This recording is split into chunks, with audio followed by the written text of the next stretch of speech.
All right. All right. So we are live. Hey, Kimmy. I'm getting ready to grab our amazing link and add it to the page. I think Renata's going to be coming here in a minute. Okay. Give me just a second while I grab the link.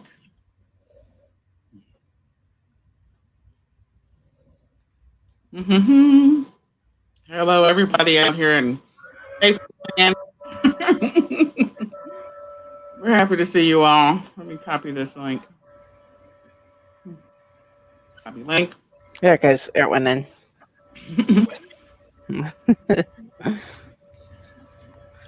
All right. We're going to give people a little bit of time.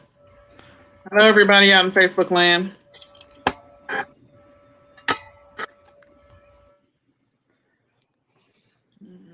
It's live.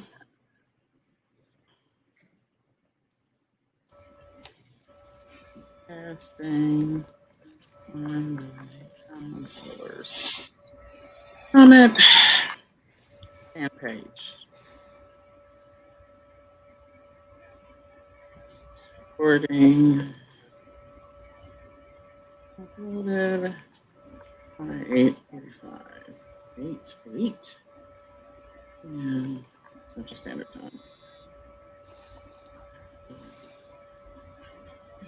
It is complete. All right. Now I have a bunch of people saying, "Oh, the link doesn't work." Oh no. No, it does. Yeah. So today has been a crazy day. We've had all kind of interesting happen, but it's all good. It is all good. So how's you guys' day been? Somewhat productive. Good. Yeah, productive. I'm glad somebody's was. I mean, mine was productive, but you know, you just when you're going through challenges, you're like, "Oh, this is bad."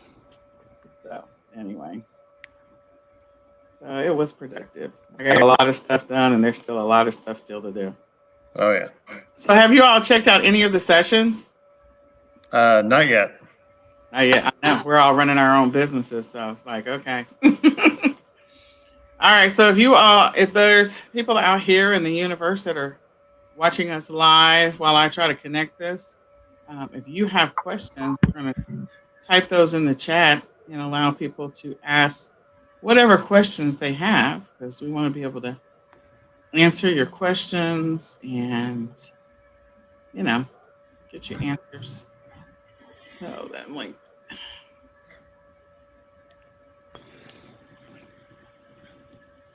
Okay. What happened to the second one? Ask whatever questions they have. There we go. All right. I think it's live now. Okay. So if you went to the page, just give it about 2 minutes. If you're watching the broadcast live, so just give it 2 minutes and then the link should be active. Sometimes today, I guess, ClickFunnels on one page, it took like 15 minutes for the everything active. And I'm like, what's happening here? So anyway, let me go check and see if Miss Renata's in the background. I don't see her yet. Okay. All right, guys. So welcome to the eCom Seller Summit. This is our live Q&A panel. So if you have questions, you can type them in the chat. We're broadcasting live on the eCom Seller Summit fan page. We're also broadcasting live in the Facebook group. So if you haven't registered yet, go register. Register now, www.ecomsellersummit.com. We want your questions. We want you guys to type your questions. So if you will type them in the chat. I have with me Mr. Sean Mayo, Mr. How you doing? And then we also have Kimmy Kettering Put, and then Renata Darden will appear somewhere. There she is. I see her now. There she is. I was gonna say I'm here. I don't know why you can't see me. I had to scroll because you know I'm old. So yeah, so let's get into it.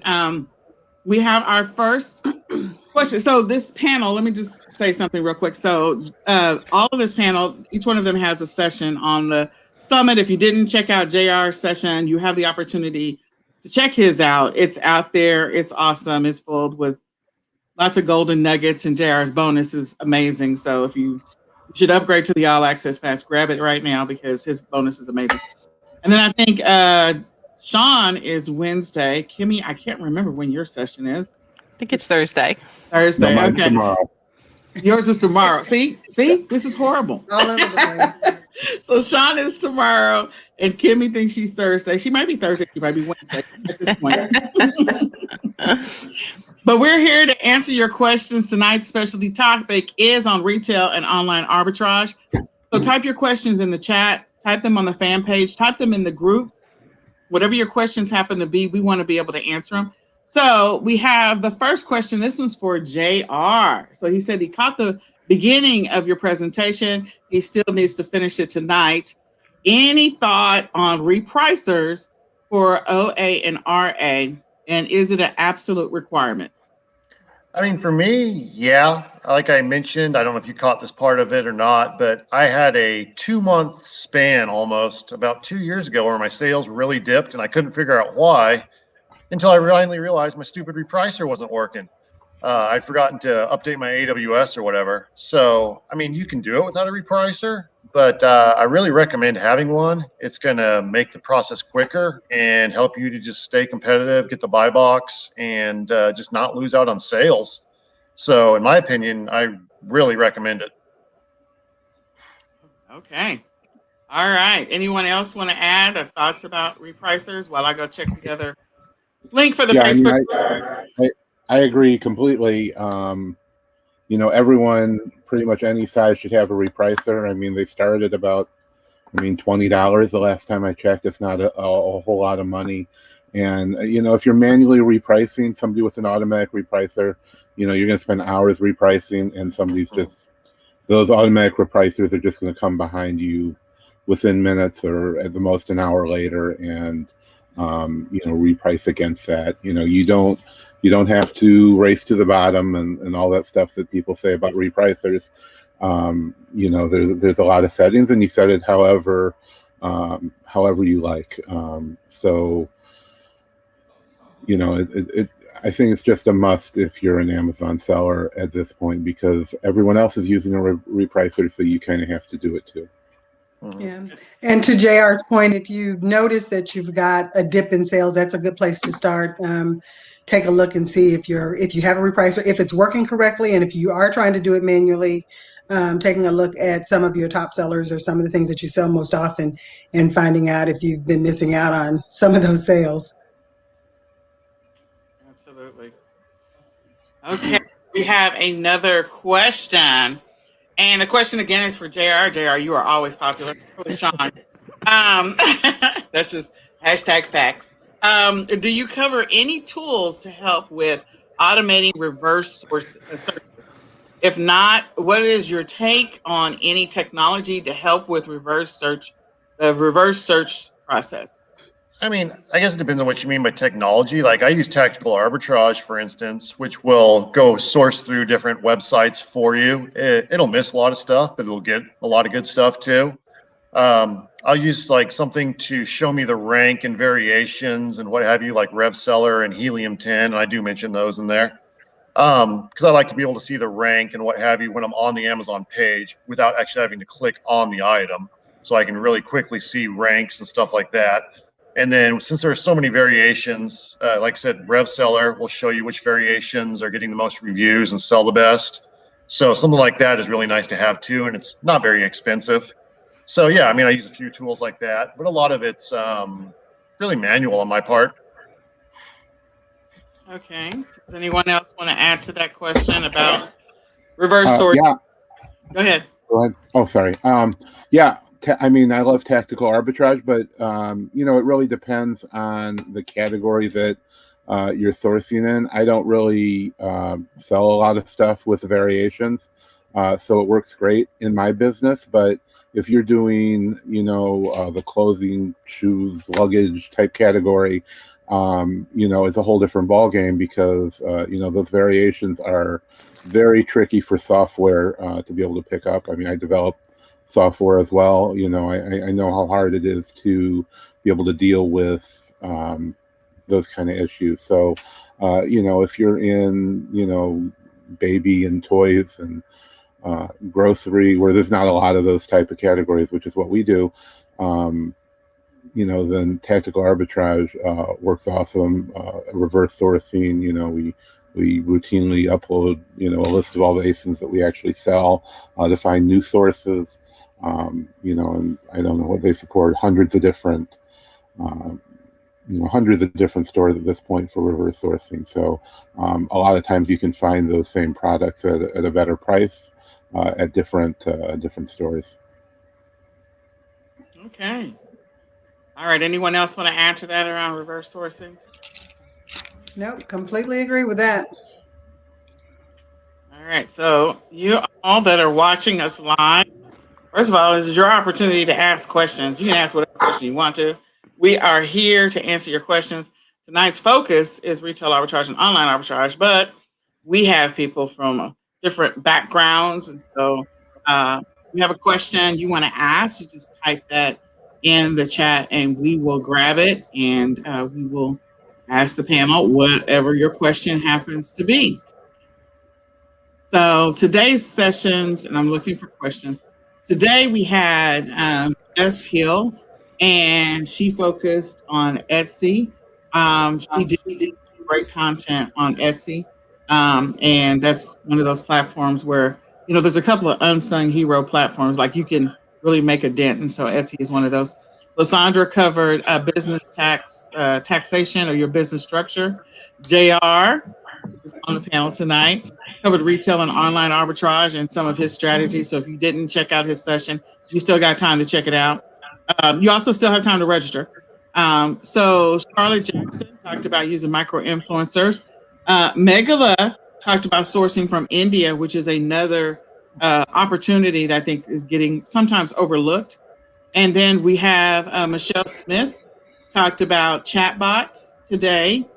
Ian Bauer talked about your graphics and your images. So you're looking at scaling up your business. Chatbots is another option.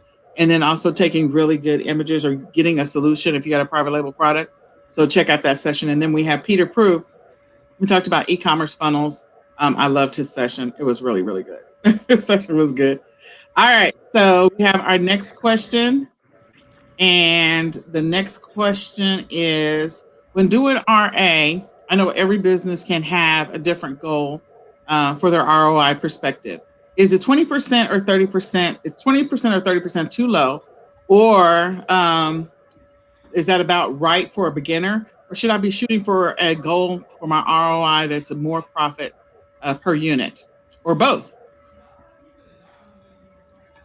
ROI is one of those things that's tricky. But that's a absolutely personal decision. What you intend to make or what's acceptable to you is always going to be based on your personal goals. I know probably for most of us here on the panel, we're going to look at, some of the higher ROIs. If you've got, for me personally, if I've got a lot of an item and I know that it's something that I can source easily, then I may look at sometimes lowering my price if I've got what's acceptable to me is a lower ROI. But that's something that is entirely up to you as a business owner. I personally shoot for higher ROI, and if you're a beginner, the nice thing is you have the luxury of being a bit more choosy. I would really shoot for 50% or better if you can, because there's so many opportunities out there where you can, and you don't have to necessarily be buying in massive quantities, because when you try to scale up, that's when it becomes a bit tougher to get those really good ROIs just due to quantity that's out there. But I would shoot, my personal recommendation, I try to shoot for at least 50% or better, ideally. And I'm a big believer in having wiggle room. So I would really try to make sure you're getting a minimum profit of at least $5. And I like to shoot for closer to 10, because you've always got to assume that the price may go down just as other sellers jump on and what have you. And you want to make sure you've got that wiggle room so you can absorb a lowering of the price. It doesn't have to be a $10 profit, but if you can at least keep it minimum of 5, I'd recommend that. That way you've got a little bit of room built in case the price does go down, because you want to, of course, avoid losing money if that does happen. Yeah, I'm in the same place as everyone else. 50% is what we shoot for, and when you're a newer seller, I tell my clients, not to usually buy more than like 5 if you're doing RA or OA. So, if you lose money on those, it's not that big.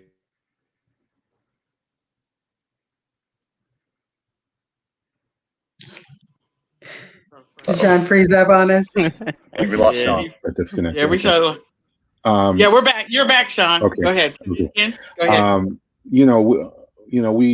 We don't really look at the cost of tape and labels and boxes and all that.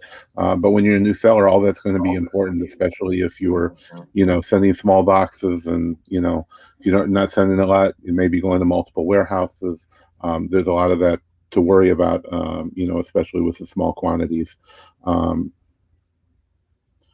So, and it really depends on, for us, how much time it takes to prep, because all of that costs money. Even if you're doing it yourself, it's going to, you have to work out some kind of payment for yourself. So, if it takes 5 minutes to prep each item, if you're sending in plush or, baby items that need to be wrapped up, or, adult items that have to go in an additional bag, that all, not only does it cost money, but it's costing more time for you. So, if I can just slap a label on something and, put 200 of them in a single box, then the ROI doesn't need to be as high as other items that take a lot more prep.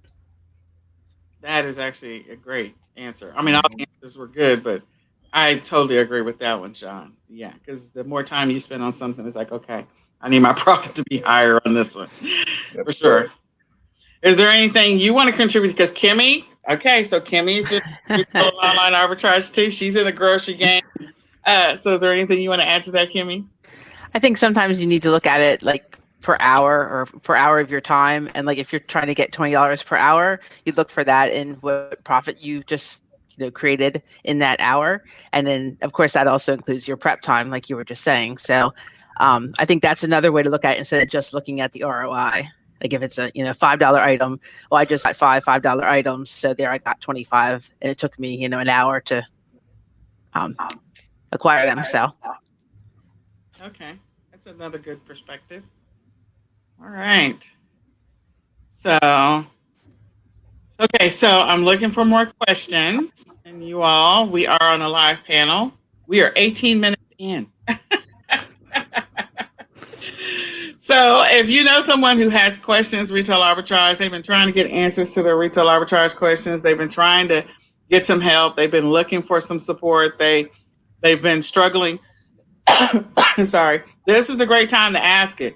Like, you cannot have a better panel sitting up here. Like, there could only be one other person I think that should be hanging out here with us, but this is a really good panel. So we do have another question. It is Jay again. And so how is FBM sellers able to offer free shipping on items when it's pretty costly to ship, even if it's USPS? Oh, that's a whole different. Anyway, is there a good way to estimate shipping costs if my goal is to offer free shipping? I wish Amazon would expose their shipping calculator. Oh. Kimmy, do you want to take a stab at part of that answer? well, I think a lot of sellers will have special agreements with FedEx and UPS, and they're not actually using the same rates as Amazon's providing, depending on the size of the item.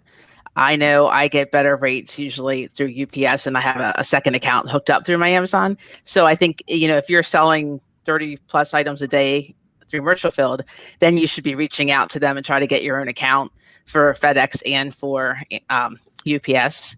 And you can do the one rate nationwide 2-day. That's usually what most people do to make them competitive, but you have to reach out to a rep for that. So that's that's what I was just there. And then you just have to build it into your cost if you're going for free shipping. Yeah. I've been saying all along, especially with the interesting fiasco that happened with USPS over the holidays, like everyone really needs to invest in shipping alternatives. They really need to establish a UPS and a FedEx account, and they may need to adjust their prices for some of their inventory items accordingly because of that. But it'll save you in returns and headaches from customers who claim they didn't get stuff, they don't have stuff. So long-term, bigger picture, again, the more volume you have, the better your negotiation opportunity is with those two So get an account, get a professional account. Don't do And I Absolutely, like using some of those special accounts. But to Jay's question, I know in our academy we talk a lot about. We have a whole shipping section, but one of the things that we recommend you do is if when you're going out or something after you've been selling a while, you kind of know what the rates are on some of the items in terms of up to a certain weight limit and that sort of thing. I ship a lot of small items, so I know like kind of right off the bat if it's going East Coast or West Coast or somewhere in the middle. First class, if I'm doing USPS, how much that's going to cost. So making sure that you've got shipping supplies on hand that that you're using the same supplier. I know that's pretty important. This last go around with Q4, my supply. I think a lot of people ran into supply issues with COVID. Things were a little slower getting to some of my suppliers. So some of the boxes that I used this time around were, for whatever reason, a lot lighter than what I normally use. So clearly, I put those suppliers on the top of my list for some of the same boxes, 4x4 boxes that I have been shipping things in for the longest. They were a couple of ounces less in weight. So those kinds of things make a difference. But a lot of it just comes with experience as you're starting to ship out either same items or similar items in size. You'll kind of get a gauge on how much the shipping is going to cost you, but you definitely want to bring that item home. If you're doing fulfilled by merchant, bring that item home, weigh it, and actually build that into your cost. If you know something's going to cost you $7 to ship, you don't want, if you've got to ship it UPS, first class priority, you've got certain shipping that you've got to use, you don't want to lose your profit to shipping. That is Right. such a downer when you think you've got a great item and then you realize, hey, I got a $2 item, I'm selling it, for $12, and then you figure out it's going to cost you $10 to ship it, and you don't have any profit built into there. So it's very important to at least take a look at those when you're first bringing them in, to make sure that if it's something that you're gonna sell more than one of, that you build that price into your sales price to get your profit where you want it to be. Yeah. I think Sean and JR were getting ready to say something as well. Well, also, my answer is usually don't do FBM, but if you have those problems,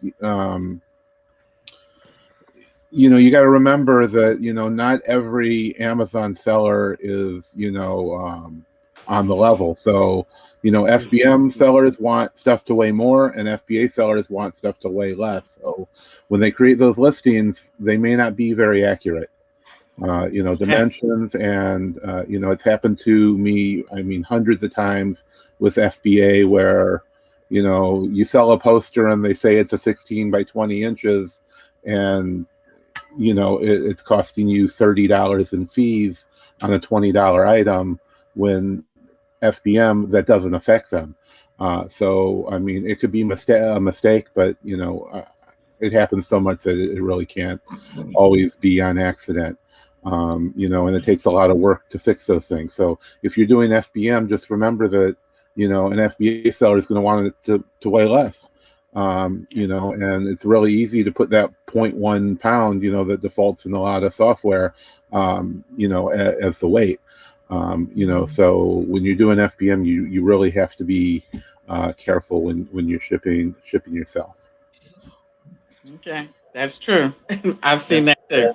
They'll also change the dimensions, which will jack you FBA. They'll be like, why is this 30 inches long? This is not 30 inches long. Yep. Anyway, go ahead, JR. Yeah, I'll just quickly add to that and we can move on. But I think a lot of people too don't know their numbers. So that's one of the problems. And you also get some of these guys that are just willing to operate in really small profits, 10 to 20%, some of these really big sellers. So you do run into that too, unfortunately. Yeah, that's true. Okay, so we have our next question. It is from Nicole. It is a wholesale question. So she put wholesale in the next behind it after this one. So anyway, so can you go over buying OA as far as finding a good item? She means OA through wholesale. As far as finding an item and how much inventory is too much. So anyone want to tackle that from a wholesale standpoint? So, online arbitrage, I love the fact that Sean started off with, get 5 of something, especially when you're doing retail arbitrage. I think when there's something new, I might say 5 of something or 10 of something in online arbitrage as well. It just depends on the profit margins. It depends on, if it's something that's coming into season, because I am that seasonal girl. So I'm going into a holiday. I'm going into stuff that I know is going to immediately hit and then sell. So I want my stuff, if at all possible, to sell within 4, 6, or 8 weeks. I'm not trying to have it hang around.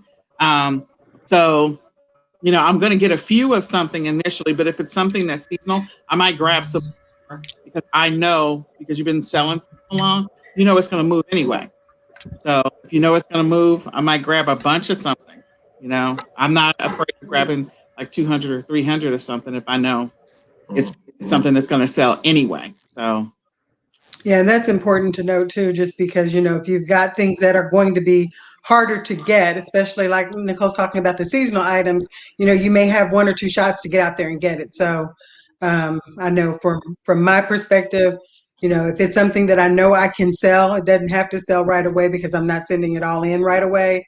Then I'm going to grab as much of it as I can, especially if it's a seasonal item. I'm not going to be able to get St. Patrick's Day items, wholesale probably come December, when I'm looking at, or I shouldn't say December, that's probably a pretty good time, but afterwards. So that's going to play a role in how much you're going to buy as well, how accessible the item is. anyone else want to answer that around OA and wholesale? I typically don't go ultra deep. It's not uncommon for me to only go 10 to 20, 30 deep. It just depends on the item.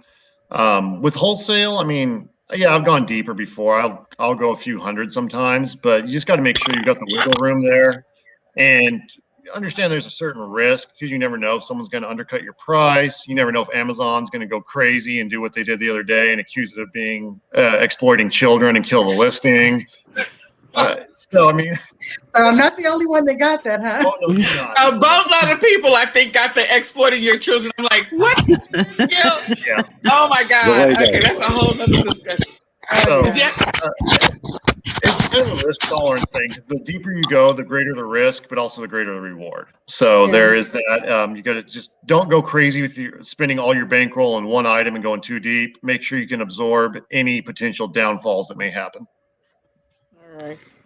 And that's when I take all those items like that and throw them onto another platform, because I was about up to here that day with all of those compliance issues. I think the other thing to remember is it's better to sell out than it is to be stuck with things. So you don't have to knock it out of the park with your orders.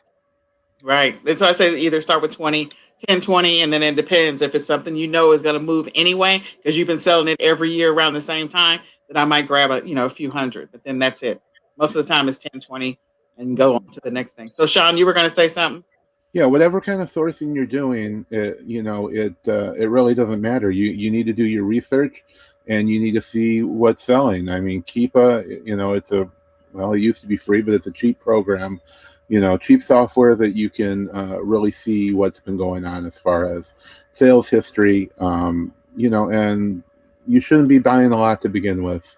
Like I said, if you're new and you're asking those kind of questions, you shouldn't be buying a whole lot.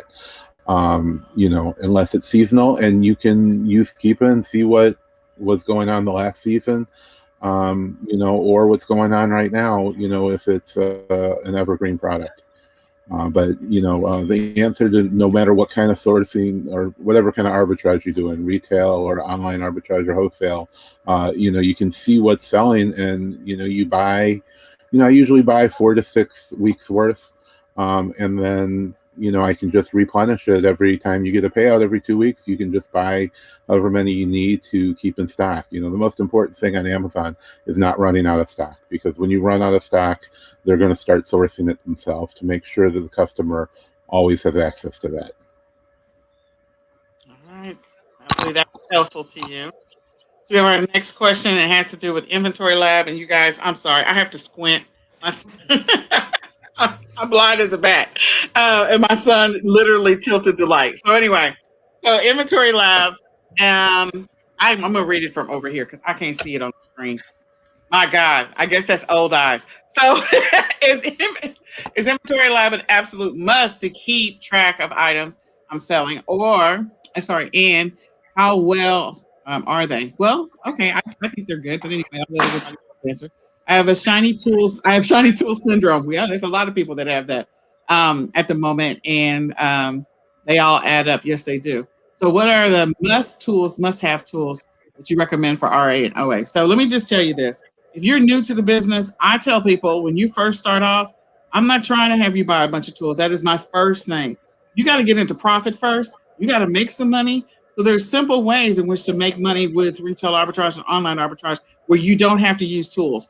Now, when you're ready, like you've been consistent for a while, because there are people that will get into this game and they'll buy a boatload of tools and then quit like 3 weeks later or 6 weeks later or 8 weeks later. And you got all this, you'd be like, oh, I didn't make any money. I lost a bunch of money with this thing. So I tell people, unless you can be consistent with retail arbitrage and online arbitrage for at least a good 6, 8, even 12 weeks, then see where you are. Your consistency will dictate what is potentially the first tool I should get. But until you're consistent, until you know that retail arbitrage and online arbitrage is for you, don't buy a bunch of tools. There's a bunch of free stuff out there. There's a bunch of free tactics and ways in which you can do product sourcing and do product research that you don't have to invest in tools. It is only when you are really serious that you should invest in tools. Mm-hmm. And you've been consistent. If you haven't been consistent, anybody I would else? agree with that, but I would also say that probably one of the first tools you do want would be Inventory Lab. Like that, because that's going to tell you where you are. That's going to show you your profit, your loss. Is going to, you can look at that report after things sell and see where you're at. You can see the dashboard to see what your profit was that week. And that not only helps you know where you are, but it helps to motivate you, and it helps to just encourage you. It smooth lines your prep processes. Like, that's one thing I waited a year to purchase when I started selling. And that was the one thing, once I did it and I pulled that plug and I was like, why did I wait a year? Like, that was just the most frustrating thing. I just sat there looking at like, why did I wait? So not that I'm trying to tell you to jump right in and purchase something, but when you're ready, that is one of the first steps you want to take. Mm-hmm. You need to know where you are. Yeah, you do need to know where you are. You need to be consistent. That's the key. You got to get some results. So if you're not getting results, don't go out there and buy Inventory Lab because you ain't done anything. There's no inventory. There's no inventory. There's nothing to track. You can do all that tracking with the spreadsheet. Google Sheets. There you go. Completely free. You don't even need, Microsoft Office or Excel. I'm not really a fan of Inventory Lab, but I use ScanPower. It does basically the same thing. But buy tools when you make money. I mean, even when I started, there weren't many tools, but I bought the tools, out of my profit. I really never. I mean, I've been doing this since 2012, and I never really invested any money beyond. Did I freeze? Oh, okay. I'm in a storm here, so I keep getting cut out, but. I just reinvested my money from the beginning. I never, I never had to put any more money in. I had a bunch of stuff around the house I sold, and I just kept reinvesting that. So don't, you can easily spend a few $100s a month on tools, when you first start out, and you don't really need that. If you don't, get those tools if you don't want to list, if you don't like listing through Seller Central, ScanPower, Inventory Lab, but for the tracking, you can do that on a spreadsheet, especially when you're first starting out. If you're not selling thousands of dollars a day, I mean, how long does it really take to track that information? It's not going to take long. Especially if you know how to use Excel. If you don't, take a free course and learn Excel. You're going to need it selling on Amazon. But Repricer and, Inventory Lab or ScanPower and Tactical Arbitrage are probably the three main tools. If you're going to buy something, those are the things that you really should get. But again, you don't need anything until you're actually making some profit. I'd rather people spend their money on actual inventory. Yep. On inventory. And there's a lot of good free stuff. I mean, you got the seller app for Amazon, which is very useful. You got the buyer app, which is very useful. You can get a free version of Helium 10, which is really nice if you're doing listings or you want to get in some in-depth research. So there's a lot of good free or cheap stuff out there. Even my repricer, I use repriceit.com, and it's not expensive. So There you go. All right, we'll go to the next question. So this question is about how do you determine when you're going to send something to FBA or FBM? So anyone want to share their ideas, their thoughts? I mean, if I it's don't not buy it. hazmat, it goes FBA. What? If it's not hazmat, it's FBA. Otherwise, FBM. That's pretty much mine. Okay, that's easy. What's yours, Sean? Did I cut out for that? Okay. I said I don't buy anything unless I can send it to FBA. I really, I don't have time to send hundreds of packages out a day. You could spend that time sourcing, whatever money you think you're going to be making extra, you can spend that time sourcing, and, I'd rather put 50 or 200 items in a box than, one item in a box and sending it to different people.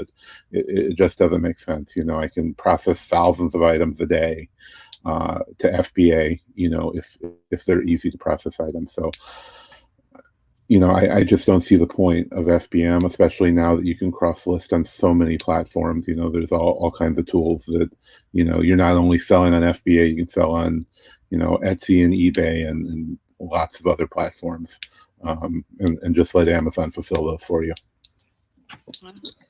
So this is what I will say about FBM versus FBA. So I think that if you have the opportunity to send it into Amazon, you should.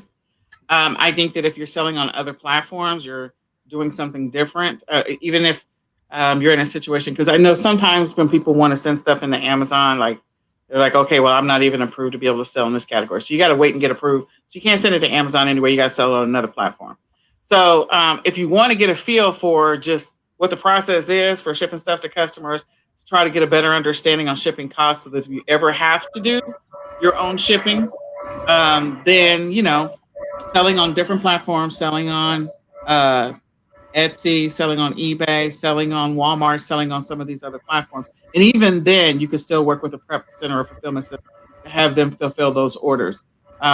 Just if you wanted to get a feel for what's required, what's involved, or maybe it's, it's a family project and you got everybody who's involved, you got the kids put labels on stuff and packaging stuff up for you, then, if that's what you want to do as a family, it's a great opportunity. But if you can send it into Amazon, you want to free up your time, it gives you more time to do sourcing. It gives you more time to do other stuff. And so having all that inventory around your house, if you don't have the space, definitely, definitely do FBA. But again, if you're not selling on Amazon, you're selling on Walmart, you're selling on some other platform, then you want to get to a place where you're working with the prep center and you're sending stuff to them so that they can send it to your customer for you. All right. Anyone else? I guess during meltables season, when you can't send things into FBA, chocolate becomes pretty lucrative. As long as you have your ice packs, you can make some money over the summer. So that, just make sure you build in your shipping costs and your ice packs and everything into that. Yeah, that's a very lucrative chocolate, seasonal chocolate, the different. We all love our chocolate. Yeah, all the chocolates. Oh my gosh. Yeah. Easter, Valentine's Day, like all the chocolates, Halloween. Okay, so that's a hint for anybody that's paying attention.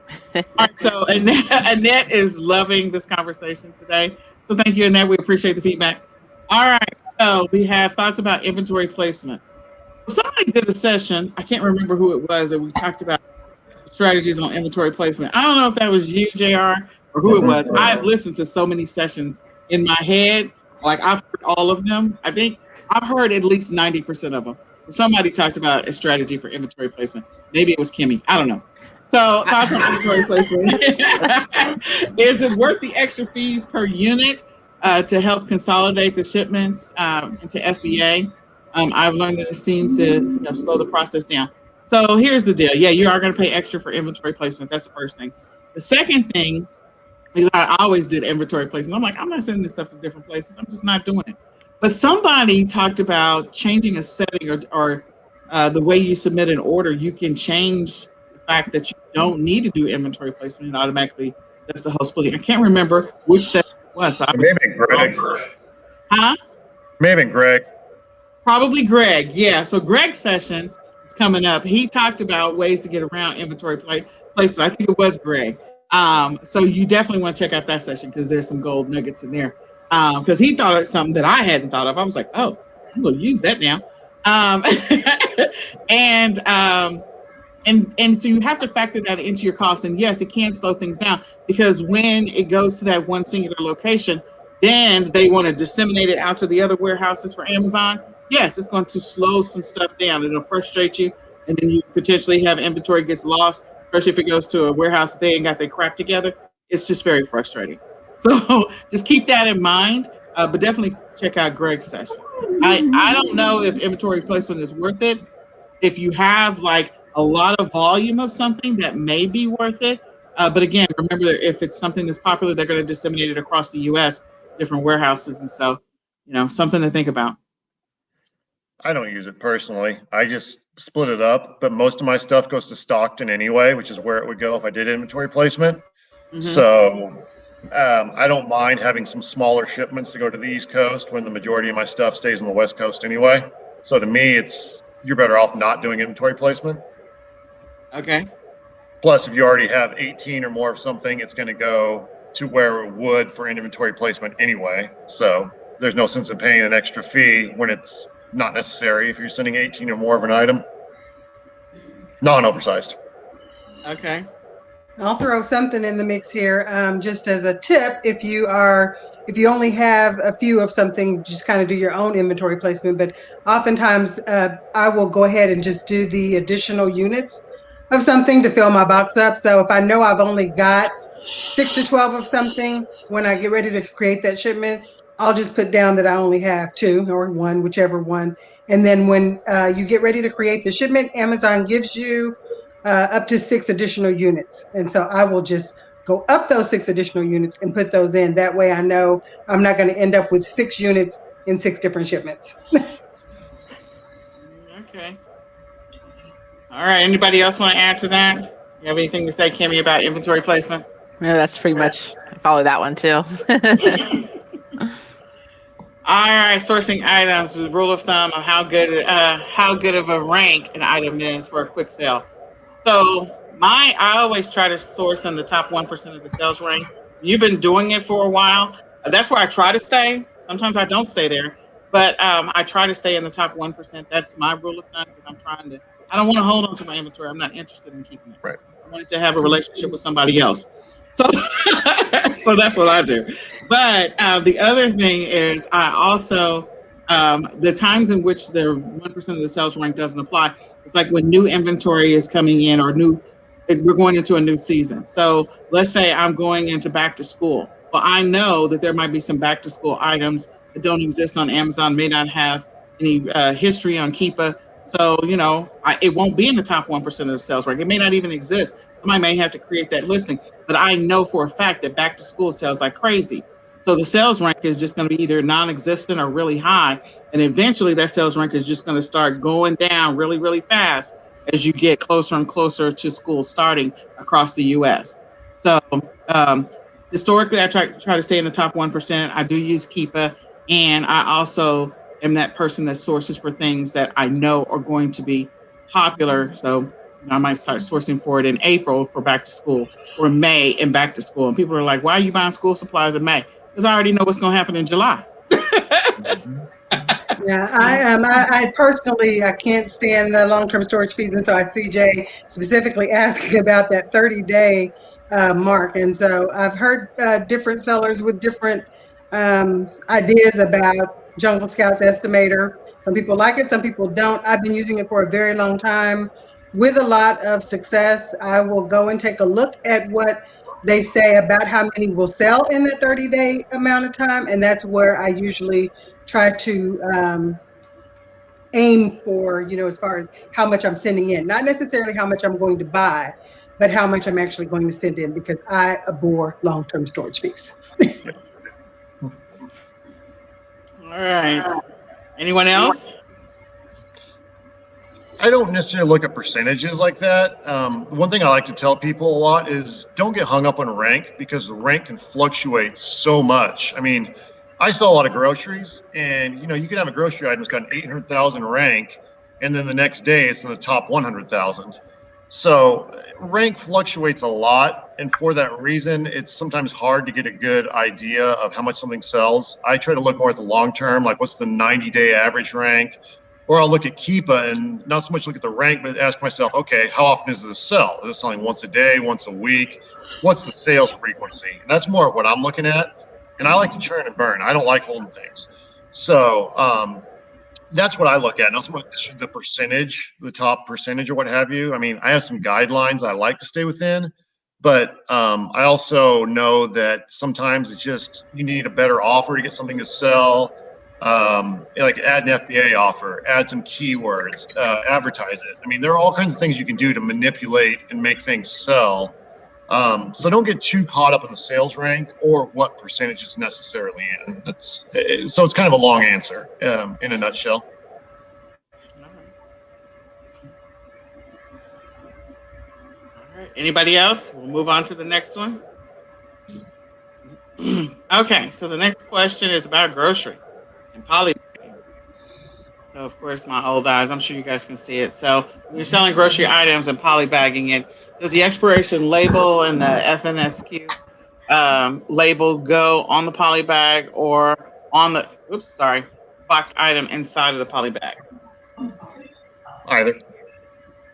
I usually do outside. Yeah, if you're doing FBA, they've got some pretty specific terms. You can get around them sometimes, but they definitely want it to be scannable. They don't want to have to look for it, so you're going to want to put your FNSKU on the outside, and if it has an expiration date, it needs to be clearly labeled. So I'd put all that right there together. There is a way around the whole expiration Yeah, I date. always put it on the outside. We always put it on the outside, and then if the barcode's showing, multi-packs, you can usually have them facing each other to cover the barcodes. But if not, then we'll cover the barcode and then put the label on the outside of the bag with the new expiration date. All right. So we got lots of comments. People are like, okay, I caught that chocolate. Yeah. Chocolate. Paying attention over here, saving some dollars. Okay, that's good. Are there any suggestions for? I think they were trying to say new wholesale for clothing, NWT, for NWT wholesale clothing and shoes. New with tags. New with tag. Okay, see, I'm squinting. So, I'm an eBay and Poshmark seller. The suggestions for wholesale, new with tags. What type of suggestion were they looking for? They're looking for clothing and shoes. A source or what? What kind of suggestion? Well, they didn't say, so I'm assuming that they probably are asking for source, maybe. So any suggestions for new with tags for clothing and shoes? I'm an eBay and Poshmark seller. Okay. So I know locally, and Renato know that we have like a warehouse district around here, and I'm in the Dallas Fort Worth area, so we have a warehouse district. And so I love the fact that we do have a warehouse district because most of the time you can just roll up on them and you can look at stuff and you can buy some stuff in quantity if you want to, if you're interested. In addition to that, we also have the Dallas Market Center here, which I think JR is coming soon. JR will be here next month. The Dallas Market Center, and you can buy inventory, new with tags there as well. So I don't know if you've got a warehouse district where you live. You might check that out. You might also look online for any liquidations. In the past, I bought plus size. I mean, like really big plus size women and men's clothes, like because it's a niche. And so we're talking about 7X and 6X and all that other stuff, and shoes too. And I bought those things. I actually bought bundle or bulk bundles off of eBay, and I also bought them from a liquidator. And then I broke them up and sold them individually on eBay, back onto eBay. So you may also look to see if there's any bundles out there that you can get inventory. Also look for businesses that are going out of business, unfortunately. That's happening. Advertising is probably going to continue for a little while. So I know there's been a lot of announcements for stores that are going out of business. Anyone else? Like you said, I mean, when Sports Authority went out of business, I went and bought a chunk of shoes, for instance. But yeah, I mean, there are going to have to be those going out of business sales, like Nicole said, and those are good opportunities for buying inventory oftentimes. Yeah, definitely. I will tell you a little tip or a little secret. So right now, we already know this is unfortunate though. JCPenney's is limping along. And so JCPenney's is another opportunity to buy a boatload of clothes. You can literally do coupon stacking. So I know JR talked about stacking in his session, but you could get clothes for a steal for JCPenney's, and you can also get them for a steal off of Old Navy. Again, different coupons. Also, probably Kohl's too, because the stores have their little cashback programs, and they have also stuff. But I know JCPenney's is sending people coupons like crazy. They're trying to increase their presence, so you could sell a bunch of clothes from there and just flip them on other platforms. So I know that because JCPenney's is here. Their corporate offices are here in Dallas Fort Worth. So. All right, so we're going to take like one more question and then we're going to wrap up. I do thank you guys. We lost Sean because I think he was, his storm and other stuff. So let's see, who do we have? Because I don't want to miss anybody. Okay, any section. Okay, we already did new with tags. Okay, so when looking at a listing, does the number of sellers on a listing deter you from purchasing? I guess you mean selling the items, purchasing the items or selling the items. So I got schooled during the summit by someone. I can't remember who it was. Listen, I listened to so many different amazing people. I was like, I never thought about that. Probably Greg. So check out his session where he talked about he's not concerned about the number of sellers because he is a brain genius when it comes to Keepa and products that have history. So I'm gonna say now, because my whole rule of thumb is like, I'm not trying to hang around. If you got like 250 sellers on it, I'm not interested. I'm just moving on. There's other stuff. There's plenty of stuff to sell. And I just move on with life.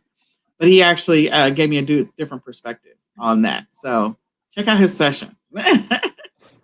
I'll be interested to hear what he says about that. But I tell people all the time, I'm normally not concerned with how many sellers there are, but I do have quite a few strategies as far as when I will actually jump in the mix to list them again, or when I'll jump in the mix to ship them in.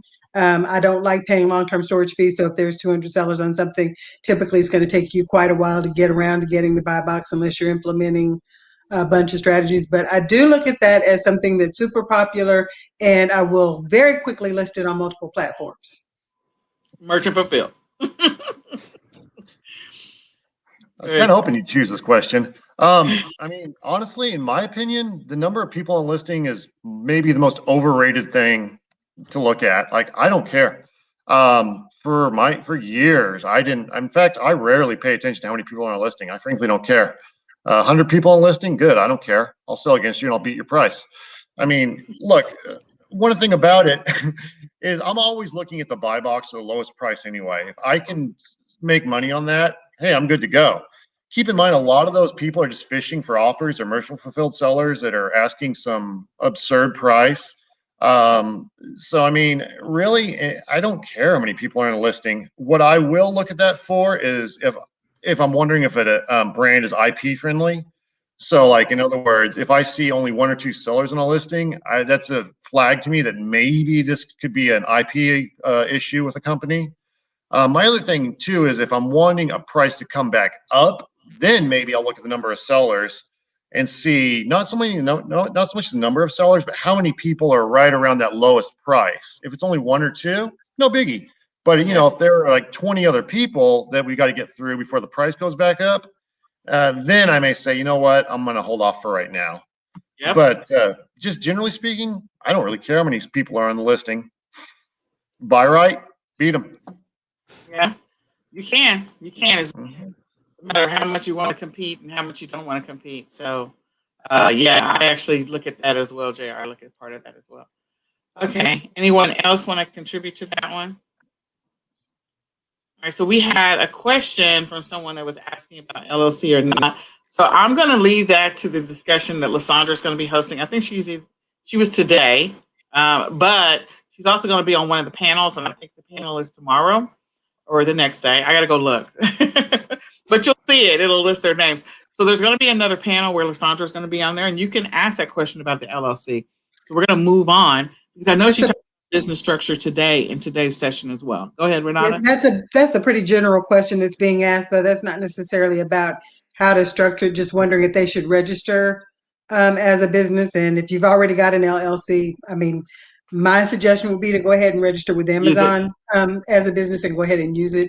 You'll find that as you are looking at it, it says a first-time user with Amazon, but as you're looking at getting your wholesale accounts and everything like that set up, then you will be more favorable with some of those companies with getting accounts set up if you have an LLC and if you're already registered through your state. So those are the main differences, not necessarily anything to do with whether or not we're suggesting that you go get one, because you definitely don't need to have it to sell on Amazon. But if you've got it, I'd say, yeah, go ahead and use it and register as a business. Yeah. Well, I think it depends on what your LLC is registered as or what it is. But anyway, go ahead. Sorry, go ahead. That's it. So I think there too, when you sign up as a business versus as an individual when you're selling on Amazon, which if that's what I think they're asking, I think as an individual, your listings disappear every 30 days, whereas if it's a business, they continue and they stay on. So I know that used to be a thing. I don't know if it still is because I've been in business for a while now on there, but that was a key difference when we were doing books way back. That after 30 days it would disappear if you were an individual seller, whereas if you were a business it was continual. So it's going to depend on your inventory, and of course you can't send FBA if you're an individual. You can only send. I think that's still the case too, isn't it? If you're listed as individual, you can't use FBA. Yeah, you do have some limitations depending on the level of account. So what she's talking about is your level of Amazon account. So you can sign up as you can sign up. There's two different levels of Amazon accounts, and then or individual, and then there's like a pro account. Professional. Yeah, professional. So if you get the professional account, she's absolutely correct. And on the individual, you do have some limitations.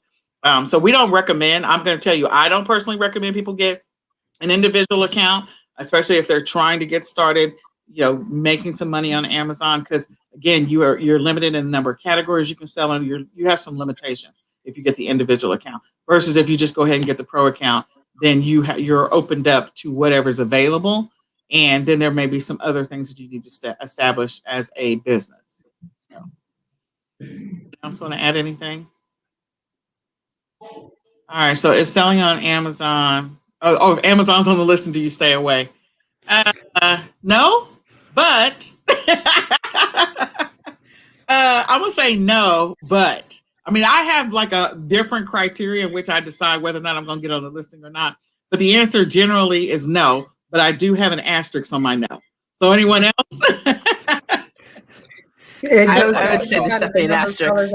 Yeah, there's always, the caveats, but Amazon sells out too. Amazon will share the buy box, contrary to what some sellers will tell you, but they will share the buy box. If you've got the right price and you meet all of the parameters, you can still get the buy box, even if Amazon is on a listing. I do it all the time, in spite of what you might hear people telling you. Don't try to compete with Amazon. Yeah, they can probably beat you out on most pricing, but they're getting a part of your sale every time you sell too. So they're not opposed to you selling. They're definitely not opposed to you selling an item that they're on a listing on, because they're going to get profit off of that as well. I think it depends too if you're in grocery category, because they're going to want to move their stuff before it expires.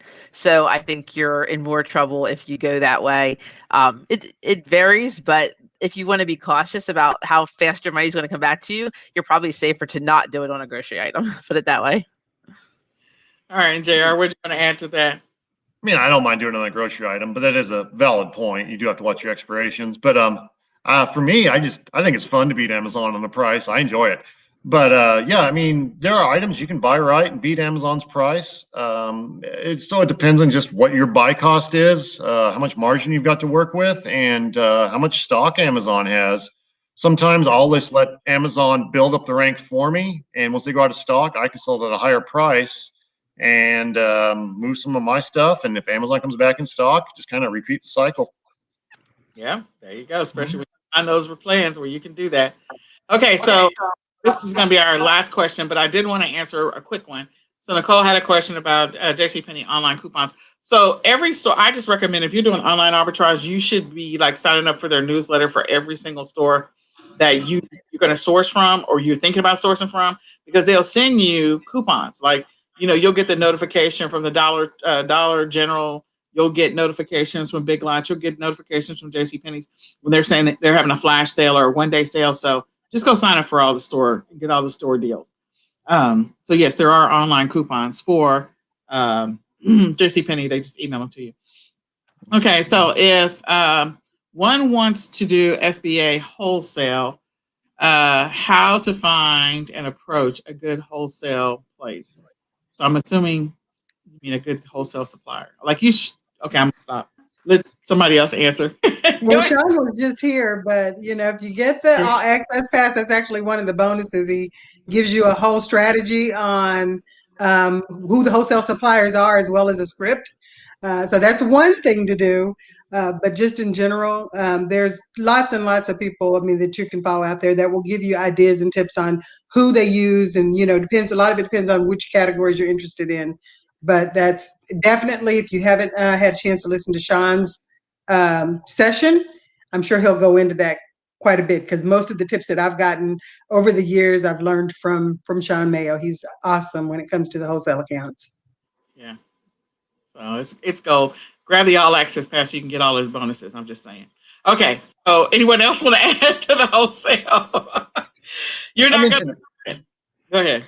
I mentioned a few sources at the end of mine, and Yes. ASD show, which is a big wholesale trade show, wholesale closeout. It's coming up. There's the Dallas one, Orlando, and Phoenix. Go to asdonline.com and you can find a bunch of wholesale suppliers there. And if you want to go to one of the shows, you don't have to. You can access these wholesalers either way. But if you want to go to one of the shows, you'll find a lot there too. Absolutely. Anything else you want to add, Kimmy? No. All right. So I first want to thank one of the panel members. I appreciate every single one of you. Thank you so much, including Sean, who is not here right now. We're going to have another QA tomorrow night. It's at 7 p.m. I was going to say, don't ask me what it is. I don't remember. It's at the bottom of all of the things, which is really bad because I should know what it is off the top of my head. But it has been a very, very, very trying day for me.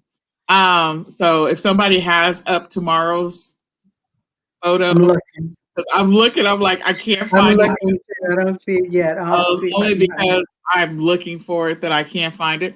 If I wasn't looking for it, I can it's this. Okay, so Tuesday's live Q&A session is going to be on marketing and marketing and campaign ads.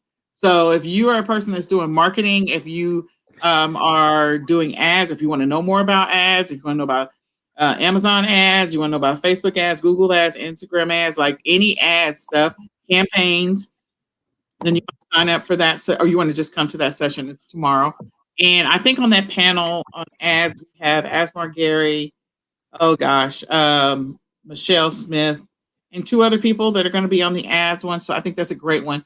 Wednesday at 7 p.m., same time, we have the private label and white label. And I know that on that one, we have Amy Weeks is going to be on that one. I also feel like Lysandra is on there, maybe, or maybe not. And Tiffany Hicks is going to be there along with some, maybe Taylor Offer. And then Thursday, we have the live sourcing, wholesale, drop shipping, and Q&A panel. So I know Sean Mayo is coming back for that one. And then I know we have some other names that are going to be part of that. So we do have a panel every single night as part of the summit because we want to be a blessing to people to help them get started or keep going in their e-commerce business. So if you have questions, when you see that post, you can type your questions in the post and go for it. The other thing I want to mention is that inside of the Facebook group, if you're inside of the Summit Facebook group, there are Facebook events for each one of the speaker sessions. You can ask questions in that Facebook event, and the speakers are monitoring anything. Like you can ask them all during the summit, whatever questions. So if you have questions in JR's, you can ask a question in there. Kimmy's, mine. So just ask the questions inside the Facebook event that's in the Facebook group, and that's another opportunity We will broadcast some of the videos inside the Facebook group as soon as me and Facebook have a better relationship. So right now we're going through a terrible divorce. And so as soon as that issue is resolved, then I'll be able to broadcast in different groups. In any case, broadcast long. Like this one, I use StreamYard to let me do it. OneStream.live, not so much. So anyway, I do want to thank you all for being part of the summit, for registering. I do want to encourage you to upgrade to the All Access Pass. There's still time. And you still have time for watching for tonight's session. Watching the remaining sessions tonight. And we have a giveaway at 9 p.m. So in another 55 minutes, you get to see this beautiful face and this gorgeousness. You get to see it all. We're going to be giving away something. I don't know what we're giving away. What are we giving away, Renata? Tonight is Monday. I'm not sure what tonight is. Okay. I think it's either supplies or something. We are some terrible people right now. So we're just giving away too much wonderful stuff. You can't keep up with it. I can't keep up with it. Well, I've been having problems all day, so that's my excuse. But in any case, I want to come back in about 50 minutes and see if you're a winner, if you enter to win. If not, you can still go to www.ecomsellersummit.com/ecom-giveaways, ECOM-giveaways, and go ahead and sign up over there too. All right, I'm done. Thank you guys. Bye.